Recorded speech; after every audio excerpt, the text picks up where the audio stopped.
sono ele acontece em fases, em ciclos durante a noite. O pesadelo tende a acontecer numa fase específica da noite, do sono, que é a fase REM, que é a sigla em inglês para movimento rápido dos olhos. É aquela fase em que a gente está de olhos fechados e os olhos mexendo por dentro. Essa fase ela acontece algumas vezes durante a noite, de 4 a 5, dependendo da quantidade de horas dormidas, e é especialmente nesse momento que a gente sonha. Pesadelo, todos nós estamos familiarizados com a ideia, mas com crianças tem algumas especificidades. Há dados de pesquisa mostrando que aproximadamente 70 a 80% do conteúdo dos sonhos é de alguma forma ansiogênico ou ruim. Ou seja, a maioria dos sonhos que a gente tem tende a ser pesadelos. No caso das crianças, a depender da fase que elas estão, do momento do desenvolvimento, elas podem ter dificuldades de separar a realidade de fantasia, de experiência interna, né, do sonho. Essa fase lá entre os 3 e 4 anos é talvez a mais complicada nesse sentido, porque é a mais provável de acontecer em que a criança acorde muito assustada com o pesadelo e tenha dificuldade de se acalmar e dormir de novo. Pode acontecer da criança ter séria dificuldade de distinguir que aquele monstro que está tentando pegá-la estava só dentro da cabeça dela.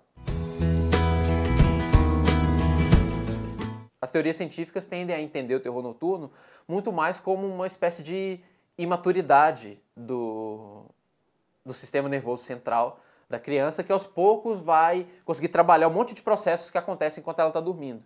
Como esse processo de maturação vai acontecendo aos poucos, é normal algumas dificuldades no caminho de amadurecimento. Isso pode se manifestar em emoções fortes, em choro, em agitação, em suor, mas é só acalmar a criança ali aos pouquinhos, sem precisar acordá-la, passando a mão na cabeça, faz um carinho, ela já vai se acalmando e no dia seguinte ela nem vai se lembrar. O terror noturno tende a acontecer fora da fase REM, dessa fase do movimento rápido dos olhos, e a criança tende a não acordar no processo. Você vai ver a criança gritando, chorando, transpirando, mas num estado que parece um pouco um transe. Ela pode até estar sentada na cama e de olhos abertos e muito assustada, mas você percebe que ela não está plenamente acordada. Você vai precisar acalentar a criança e esperar a crise passar. Leva mais ou menos, em média, uns 15 minutos. É até normal que no dia seguinte ela nem se lembre do que aconteceu. Entende? Então, não se deve acordar a criança no meio do terror noturno, isso não ajuda em nada. É bom trabalhar essa distinção com o pesadelo, porque aí isso pode tirar um pouco a preocupação dos pais no sentido de meu filho está tendo um pesadelo terrível, deixa eu acordá-lo. A princípio, os dados não sugerem que seja um pesadelo que ela tem, porque no pesadelo a criança normalmente acorda e ela vai explicar o que está acontecendo, né? Ela vai ficar lá, papai, papai, mamãe, mamãe, um monstro está correndo atrás de mim, um ladrão quer me pegar.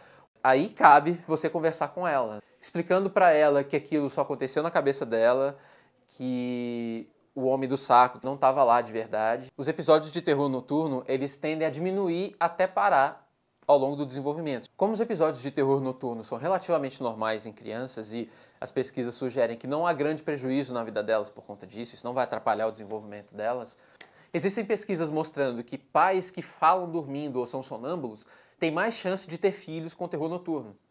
Então existe uma característica genética, uma propensão. Normalmente é o caso de se procurar o especialista quando a criança tem muitos episódios ao longo da semana, por exemplo, tem todos os dias, às vezes mais de uma vez por noite.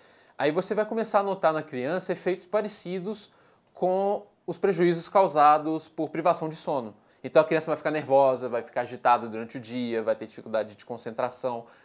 Aí é o caso de procurar ajuda. Mas se não for isso, acontece de vez em quando, uma vez por semana, menos, um pouco mais, enfim. Aí o ideal é só esperar passar mesmo, não costumo ter grandes problemas. Existe certa tendência nos pais em querer resolver rápido o problema. Então, para acalmar a criança, às vezes a levam para a cama, ou dormem lá na cama da criança. Isso, por um lado, pode ser legal porque resolve o problema rápido, mas por outro, pode criar uma série de hábitos na criança que podem ser difíceis de se desconstruir depois. Por exemplo, fazer com que a criança durma sozinha mais pra frente. Outra estratégia interessante para acalmar a criança depois de um pesadelo é deixar com objeto transicional, que pode ser um travesseiro, um cobertor, um ursinho, qualquer objeto que transmita tranquilidade para a criança e ajude-a a lidar com as ansiedades do dia a dia.